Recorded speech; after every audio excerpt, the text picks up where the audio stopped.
El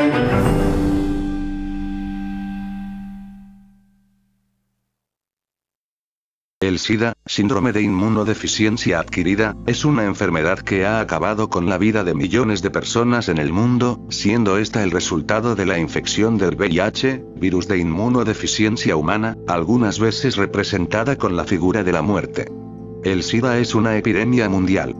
Desde el comienzo de la epidemia han muerto entre 35 a 43 millones de personas, por enfermedades relacionadas con la enfermedad, alrededor de 35 millones de personas en el mundo tienen VIH, y 19 millones no saben que están infectadas. Muchas teorías han sido formuladas para tratar de explicar el origen de esta terrible enfermedad, muchas han sido rechazadas, otras un tanto aceptadas. Recientemente el científico y naturalista estadounidense David Quammen, conocido gracias a sus artículos en revistas como National Geographic, afirma haber hallado el momento exacto en que este virus comenzó su andadura a lo largo de la Tierra. En palabras de Quammen, el virus se originó en una selva tropical ubicada al sudeste de Camerún en 1908, 70 años antes de que empezara a ser conocido en el hemisferio norte. Para llegar a esta conclusión, el científico se ha basado en varias muestras genéticas analizadas de forma pormenorizada. El experto mantiene la teoría de que un cazador fue infectado con una primitiva cepa del VIH por un chimpancé al que había cazado y matado. Posteriormente, el experto mantiene que el hombre se lo transmitió a varias personas tras mantener con ellas relaciones sexuales. De esta forma, el SIDA siguió su camino lentamente hasta que llegó a la ciudad de Leopoldville, hoy Kinshasa, en el Congo.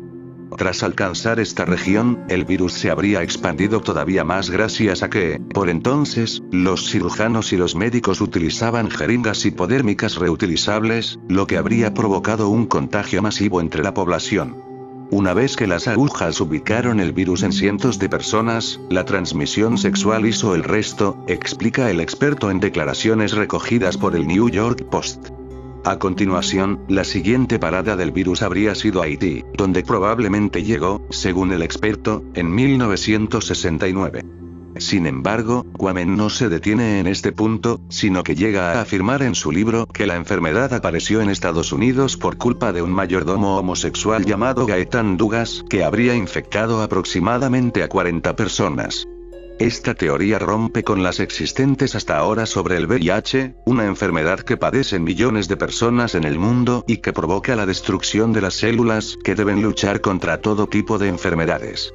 La era del SIDA empezó oficialmente el 5 de junio de 1981, cuando los CDC, Centers for Disease Control and Prevention, Centros para el Control y Prevención de Enfermedades, de Estados Unidos convocaron una conferencia de prensa donde describieron 5 casos de neumonía por Pneumocystis carini en Los Ángeles. 4 al mes siguiente se constataron varios casos de sarcoma de Kaposi, un tipo de cáncer de piel.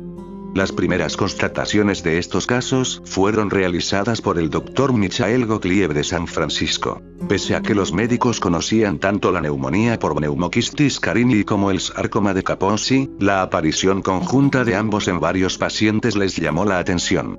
La mayoría de estos pacientes eran hombres homosexuales sexualmente activos, muchos de los cuales también sufrían de otras enfermedades crónicas que más tarde se identificaron como infecciones oportunistas. Las pruebas sanguíneas que se les hicieron a estos pacientes mostraron que carecían del número adecuado de un tipo de células sanguíneas llamadas TCD4. La mayoría de estos pacientes murieron en pocos meses. Virus del SIDA.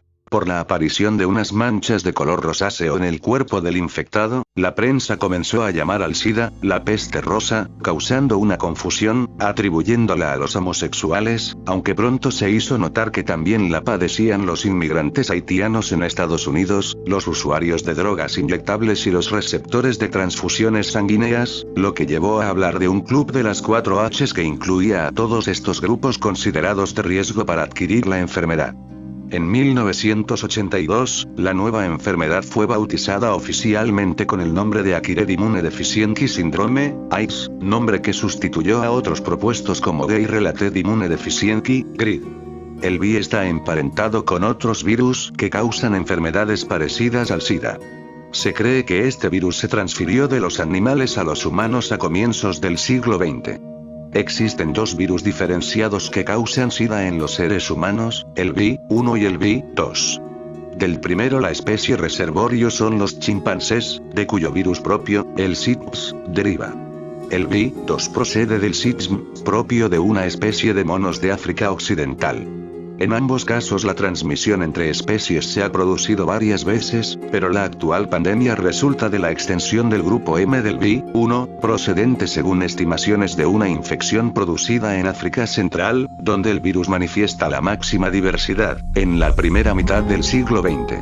La pandemia actual arrancó en África Central, pero pasó inadvertida mientras no empezó a afectar a población de países ricos, en los que la inmunosupresión del SIDA no podía confundirse fácilmente con depauperación debida a otras causas, sobre todo para sistemas médicos y de control de enfermedades muy dotados de recursos. La muestra humana más antigua que se sepa, que contiene VI, fue tomada en 1959 a un marino británico, quien aparentemente la contrajo en lo que ahora es la República Democrática del Congo. Otras muestras que contenían el virus fueron encontradas en un hombre estadounidense que murió en 1969 y en un marino noruego en 1976. Se cree que el virus se contagió a través de actividad sexual, posiblemente a través de prostitutas, en las áreas urbanas de África. A medida que los primeros infectados viajaron por el mundo, fueron llevando la enfermedad a varias ciudades de distintos continentes. En la actualidad, la manera más común en que se transmite el VIH es a través de actividad sexual desprotegida y al compartir agujas entre usuarios de drogas inyectables. El virus también puede ser transmitido desde una madre embarazada a su hijo, transmisión vertical. En el pasado también se transmitió el SIDA a través de transfusiones de sangre y el uso de productos derivados de esta para el tratamiento de la hemofilia o por el uso compartido de material médico sin esterilizar. Sin embargo, hoy en día esto ocurre muy raramente, salvo lo último en regiones pobres, debido a los controles realizados sobre estos productos. Nota: aún no todos los pacientes infectados con el virus VIH tienen SIDA. El criterio para diagnosticar el SIDA puede variar de región en región, pero el diagnóstico generalmente requiere un recuento absoluto de las células TCD4 menor a 200 por milímetro cúbico, o la presencia de alguna de las infecciones oportunistas típicas, causadas por agentes incapaces de producir enfermedad en personas sanas. La persona infectada por el VIH es denominada seropositiva o VIH positivo o VIH, y a los no infectados se les llama seronegativos o VIH negativo o VIH. La mayoría de las personas seropositivas no saben que lo son. Si no quieres contagiarte, huye de la inmoralidad sexual, el sexo desenfrenado, el lesbianismo, la homosexualidad, la prostitución, y el adulterio. Si te gustó el video, dale pulgar arriba y comparte. Esto es Conoce Más.